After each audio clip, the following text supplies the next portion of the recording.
कांद्याला 3,000 रुपये हमीभाव मिळाला पाहिजे, त्याचबरोबर 1,500 रुपये अनुदान मिळालं पाहिजे। यासाठी चांदवड येथे मुंबई आग्रा महामार्गावर या ठिकाणी रस्ता रोको आंदोलन सुरू आहे। आपण या ठिकाणी शिवसेना नेते अंबादास दानवे यांच्याशी बातचीत करणार आहोत। मला सांगा दानवे साहेब, आंदोलन करताय काय सांगा?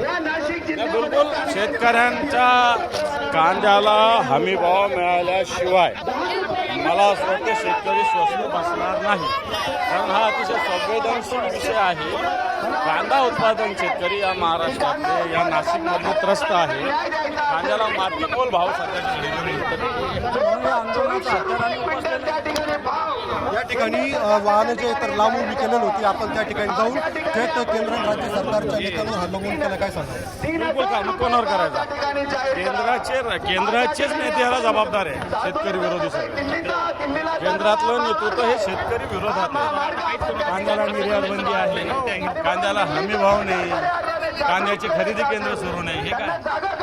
एकंदरीत पाहता काल केंद्र सरकारने नाशिक जिल्ह्यातील शासकीय खरेदी केंद्रांच्यावर जी खरेदी केली जाते त्यासाठी 15 रुपये 80 पैसे इतका दर केलेला आहे।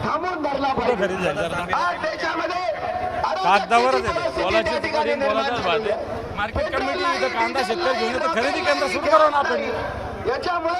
एकंदरीत ही खरेदी जी आहे तर शासकीय केंद्राची ती झालेली नसल्याच्या ठिकाणी शिवसेना नेते अंबादास दानवे आरोप करत आहेत। कॅमेरा पर्सन आकाश येवलेसह उमेश पारिक, मराठी, चांदवड।